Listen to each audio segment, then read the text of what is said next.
Bonjour mes chers amis, soyez les bienvenus dans notre premier chapitre qui s'intitule La tectonique des plaques, Tektoniyatu as-Safa'ih. Dans le sommaire, on va voir après introduction quels sont les arguments de la théorie de la dérive des continents. Zahzahatu al-Qarrat. On va voir l'argument morphologique, l'argument géologique, l'argument paléontologique. Ensuite, on va définir la notion de la plaque. Mafhum as-Safih. Ce sont des termes géologiques. Et enfin, on va savoir et définir les limites, les bordures de ces plaques. Commençons d'abord par l'énoncé de la théorie de dérive de continents. En 1912, le physicien, homme de physique et météorologue allemand qui s'appelle Alfred Wegener a proposé une théorie de la dérive des continents. Nadariyatu zahzahati al-Qarrat. Selon cette théorie, selon Wegener, tous les continents étaient autrefois rassemblés en un seul continent qui s'appelle la Pangée. Actuellement, on a 5 continents. L'Afrique, l'Amérique, l'Australie, l'Asie et l'Europe. Mais autrefois, dans le passé, ces 5 continents se rassemblaient en un seul continent qui s'appelle la Pangée. La Pangée, ce supercontinent, le seul supercontinent, était entouré par un océan qui s'appelle Pont-Thalassa. C'est-à-dire, comme vous voyez dans l'image, la structure de la Terre, il y a 250 millions d'années, on ne voit qu'un seul supercontinent, la Pangée, entouré par un super-océan qui s'appelle Pont-Thalassa. Après 200 millions d'années, c'est-à-dire au fur et à mesure le temps passe, la Pangée a été subdivisée en 2 supercontinents. Le premier s'appelle l'Eurasie, le deuxième s'appelle le Gondwana.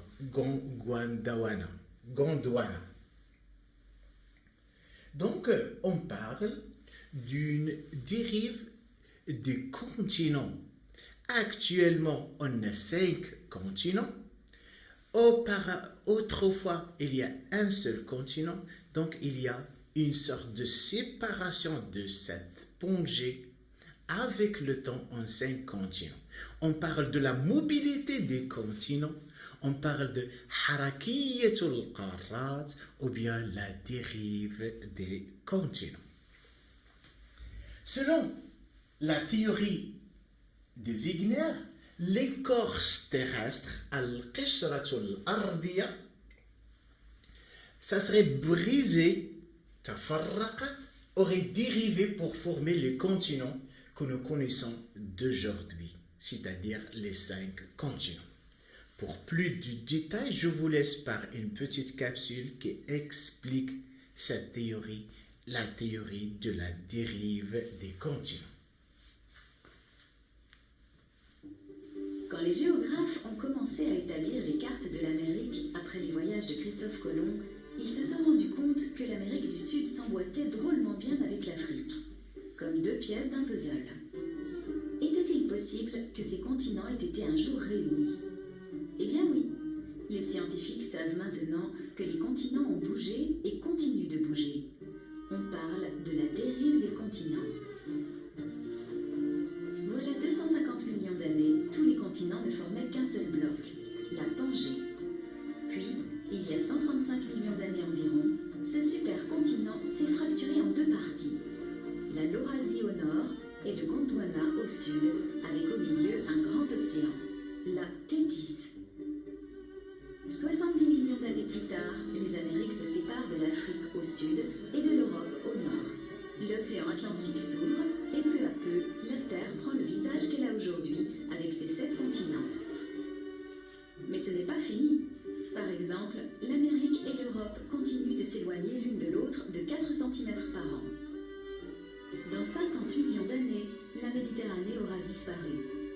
l'est de l'Afrique se sera détaché et sera devenu une grande île et l'Australie sera tout près de l'Asie.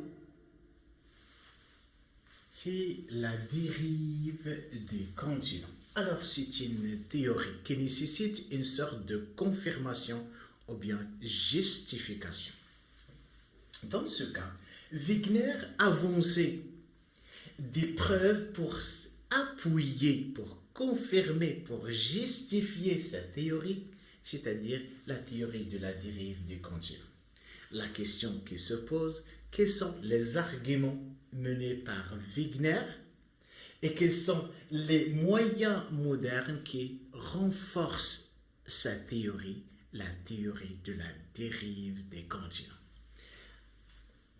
Maintenant, on va savoir les arguments de la dérive des continents. On va commencer par l'argument morphologique, al-burhanul morphologie. Kalimat morphologie, donc c'est un terme relatif à la forme, à l'observation. Dans ce cas, regardez bien, c'est on rapproche le continent d'Amérique du Sud avec le continent africain, on va trouver une sorte de complémentarité. Complémentarité des limites des côtes de chaque continent. Ou bien si on coupe la carte africaine, on va trouver qu'il y a une sorte de concordance de limites entre l'Afrique et l'Amérique du Sud. Donc on a basé sur l'observation. On parle de l'argument morphologique, c'est-à-dire il y a une similarité des côtes qui se trouvent de part et de l'autre des continents. Alors, l'argument morphologique, on observe un certain parallélisme, des lignes côtières entre, d'une part, les Amériques et d'autre part, l'Europe et l'Afrique. Cela suggère que ces deux ensembles constituants, ces deux ensembles continentaux, formés, constitués autrefois un même bloc continental. Donc on parle de l'argument morphologique qui se base sur l'observation. Alors, un deuxième argument, c'est l'argument géologique basé sur la similarité. Les roches qui se trouvent de part et de l'autre des continents africains et le continent sud d'Amérique. Donc, si vous voyez, on trouve des socles ou bien des masses rocheuses qui se trouvent de part et de l'autre de l'Amérique du Sud et de l'Afrique. Alors, ces roches, les roches précambriennes, ce sont des roches qui sont très anciennes, qui remontent dans le temps par 2 milliards d'années. Donc, on parle d'une similarité des roches de part et de l'autre des continents. On parle d'un argument géologique, c'est-à-dire basé sur les roches, c'est-à-dire les mêmes roches qui se trouvent de part et de l'autre des continents. En Afrique et en Amérique du Sud, on rencontre des roches précambriennes, plus de 2 milliards d'années. Ce sont des roches qui remontent à un âge géologique ou bien à un temps géologique qui est très ancien. On parle de 2 milliards d'années, où le temps géologique s'appelle la pré-cambrien, l'ère pré-cambrien. Alors, ces formations rocheuses spécifiques peuvent être assemblées en chaînes continues si on rapproche l'Afrique et de l'Amérique du Sud. Donc, il faut retenir le deuxième argument, l'argument géologique. Le troisième argument, c'est l'argument paléontologique. C'est-à-dire, elle est basée sur la similarité des fossiles. Lorsqu'on parle des fossiles, on parle al-mustahatat. Ce sont des restes. Ce sont des restes, baqaya, et des empreintes, basamat, des traces athar, des êtres vivants qui ont vécu autrefois, qui ont vécu dans un temps géologique qui est très ancien. On parle des fossiles. Donc le fait de trouver des fossiles qui se trouvent dans l'Amérique du Sud et dans l'Afrique, ce sont des mêmes fossiles, c'est-à-dire ces deux continents ont été un seul bloc continental. Et après, il y a une séparation de ces deux continents. On parle de la dérive des continents. Alors, on trouve de part et de l'autre dans l'Atlantique. L'Atlantique, c'est l'océan qui sépare l'Amérique et l'Afrique. Sur le continent actuel, les fossiles qui peuvent être soit des plantes ou bien des animaux. Exemple, le mésosaure et Closopteris, une plante et un animal, datant de 240 à 260 millions d'années. Alors, il y a la carte qui montre qu'il y a une répartition, une distribution de certains fossiles de part et de l'autre dans les continents. Le Mésosaurus se trouve à la fois dans l'Amérique du Sud et l'Afrique. Le Mésosaure, ce sont des animaux terrestres. C'est-à-dire, ils n'arrivent pas à nager ou bien à traverser l'océan Atlantique. Donc, ce qui prouve, voilà, il y a une séparation d'un seul continent en 5 continents. On parle de la dérive des continents. Donc, la question qui se pose, comment des organismes terrestres n'ayant pas la capacité de traverser un large océan ont-ils pu coloniser des aires continentales éloignées les unes des autres? La même chose pour Closopteris, c'est une plante qui se trouve surtout dans les régions, dans les continents qui sont juxtaposés, ce qui indique, ou bien il y a une seule réponse de Wegener, c'est autrefois, tous ces continents n'ont formé qu'un seul, c'est la Pangée, présentant ainsi des aires de répartition cohérentes. Donc, parlons de l'argument paléontologique, parlons des fossiles qui sont similaires de part et de l'autre des continents qui sont maintenant séparés. Voilà les arguments que Wegener a posé pour confirmer, conforter, s'appuyer pour montrer sa théorie qui s'appelle la théorie de la dérive des continents. À retenir l'argument morphologique, la forme, l'argument géologique, les roches géologiques, l'argument paléontologique, une similarité des fossiles de part et de l'autre des continents qui ont séparé. D'abord, on échauffe ce qu'on appelle notion de plaque. Mefhoumu as-safia. Donc, on a parlé de continent. Maintenant, on va parler de plaques. Alors, la Terre est composée de plusieurs enveloppes.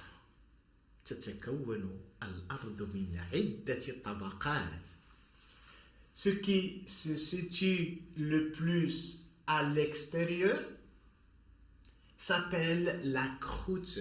La croûte هي القشرة. Il existe deux types de croûtes. Il y a la croûte océanique, القشرة المحيطية، وعندنا la croûte continentale، القشرة القارية. القشرة المحيطية se trouve sous les océans. Elle est constituée par une roche volcanique تتكون من صخرة بركانية, c'est-à-dire il arrive suite à une activité des volcans. اش تسمى هاد الصخرة؟ تتسمى basalte. Alors pour la croûte continentale, elle est principalement constituée par une roche qui s'appelle le granit. Donc, l'enveloppe extérieure de la Terre s'appelle la croûte al-Qashra, qui peuvent être soit océanique, relative à l'océan, ou bien continentale, relative au continent. Sous la croûte se trouve une autre enveloppe, le deuxième enveloppe extérieure de la Terre. Elle s'appelle le manteau lithosphérique, الرداء العلوي. Elle est composée d'une roche qui s'appelle le pérédotite.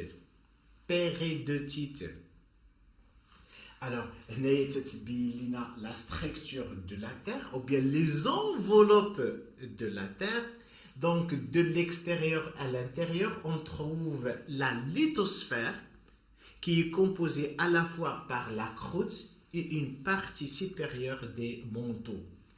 Ensuite, on a l'asténosphère, on a le manteau inférieur, on a le noyau externe et le noyau interne. Ce sont les couches ou bien les enveloppes terrestres, les enveloppes de la Terre, tabaqat al-ard. Un autre schéma qui montre la structure de la Terre. Donc, de l'extérieur à l'intérieur, on trouve ce qu'on appelle la croûte terrestre, qui peuvent être soit continentale ou bien océanique, ou bien la profondeur atteint jusqu'aux 35 km. Juste après la croûte, il y a le manteau lithosphérique, elle est vraiment rigide. Alors, l'ensemble de la croûte et le manteau lithosphérique constituent ce qu'on appelle la lithosphère. C'est la partie la plus rigide de la Terre. Elle se trouve à l'extérieur de la Terre. Tout on se dirige vers le centre, vers la profondeur, on trouve l'asténosphère. Elle est moins rigide, c'est-à-dire moins solide. Et une chose qui est très importante, c'est plus qu'on va de l'extérieur vers la profondeur, la température augmente. La température augmente selon l'augmentation de la profondeur de la Terre. On parle d'un gradient géothermique, c'est un terme qu'on va voir plus tard.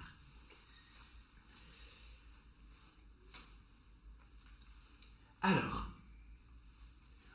maintenant, après avoir défini c'est quoi la lithosphère, je vous rappelle que la lithosphère, c'est un assemblage entre la croûte terrestre et le manteau lithosphérique. Maintenant, on va voir les limites des plaques. Alors, la répartition des séismes. Les séismes ou الزلازل, autrement dit, les tremblements de terre, et des volcans actifs ne permet de délimiter à la surface de la Terre une douzaine de grandes zones stables appelées les plaques lithosphériques. Pour bien comprendre, regardez cette carte. Le document 1 présente la répartition mondiale des séismes. Et comme vous voyez, la répartition n'est pas n'est pas semé au hasard. Il y a une répartition bien organisée des zones sismiques, ou bien des zones qui connaissent des séismes. Donc, tous ces points sont relatifs à la présence de quoi? À la présence des séismes. إلى لاحظنا هاد la répartition ديال les séismes, c'est-à-dire أغلبية les séismes, ce sont des séismes océaniques qui se trouvent dans le milieu des océans et les milieux des mers. D'abord maintenant, on chauffe la répartition mondiale du volcan. On trouve qu'il y a une sorte de concordance, complémentarité entre les zones où se trouvent les séismes avec les zones où se trouvent les volcans. C'est-à-dire, les séismes et les volcans se localisent à la fois dans les mêmes régions. Alors, les régions qui ont connu par la présence des séismes et des volcans, les zones actives. Donc, en géologie, on se divise les zones ou bien les endroits en deux types. Il y a des endroits actifs connus par une activité volcanique, nashaton volcanique et activité sismique. Et dans le cas contraire, il n'y a pas de volcan, il n'y a pas de séisme, on parle des zones qui sont calmes. Donc, quand vous voyez la répartition mondiale des séismes se complémentarise, ou bien il y a une sorte de complémentarité avec celle des volcans. Donc, la zone délimitée par les volcans, le séisme, c'est une plaque safiha, ou bien c'est plaque tectonique, safiha tectonia, plaque lithosphérique, safiha al-ghilafi as-sakhri. Donc, une plaque, c'est une vaste étendue, ou bien un fragment de la lithosphère qui est calme, mais entouré par des séismes, entouré par les volcans, entouré par des zones actives.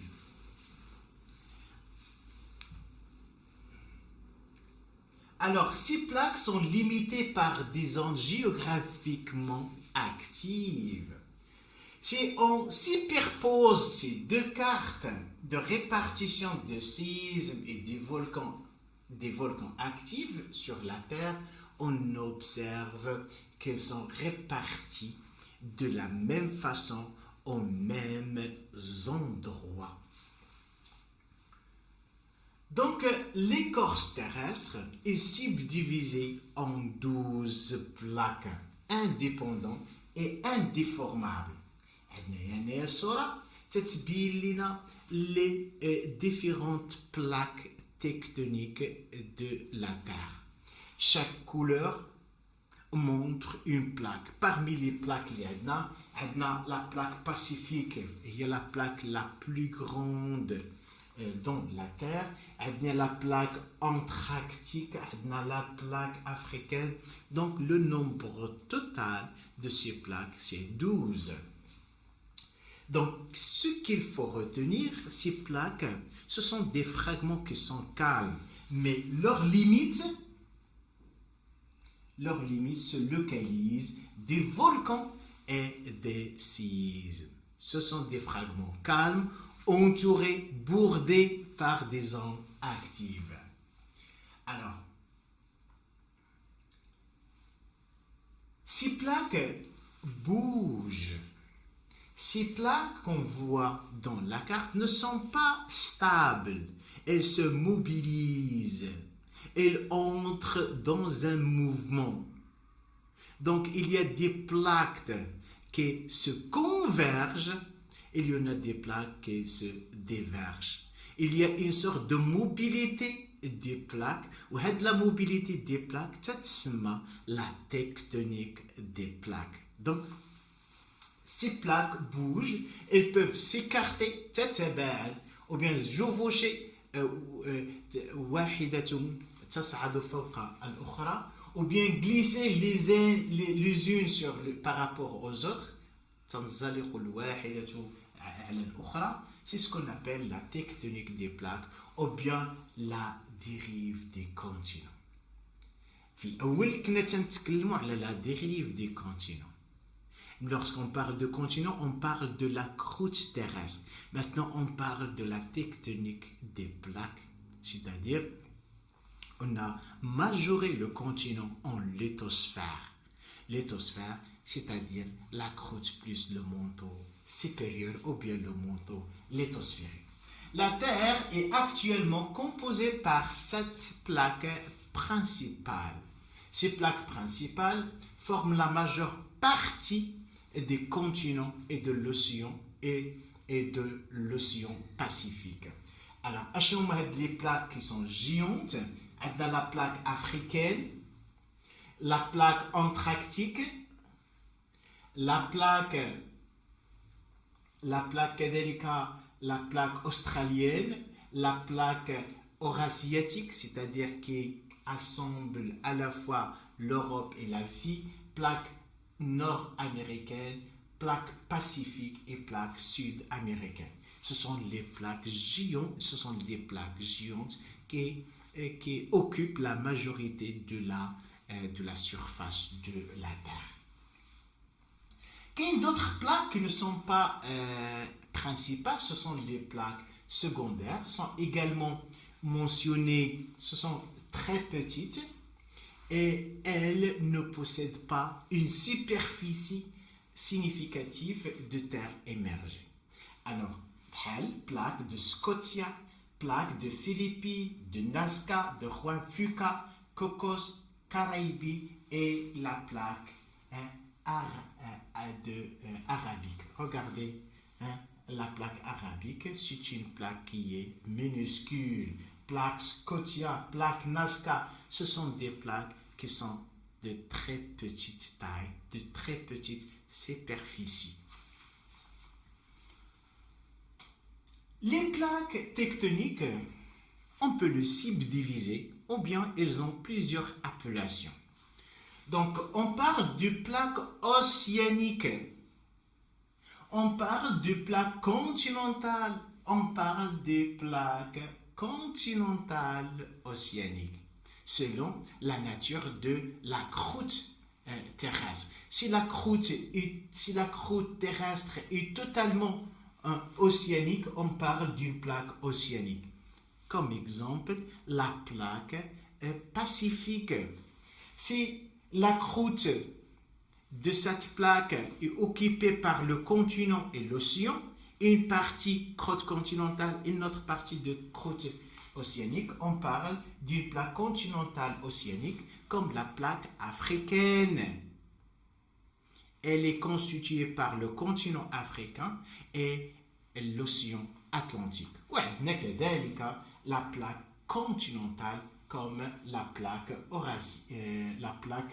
arabique, elle est occupée, ou bien le continent, ou bien la croûte de cette plaque est totalement continentale.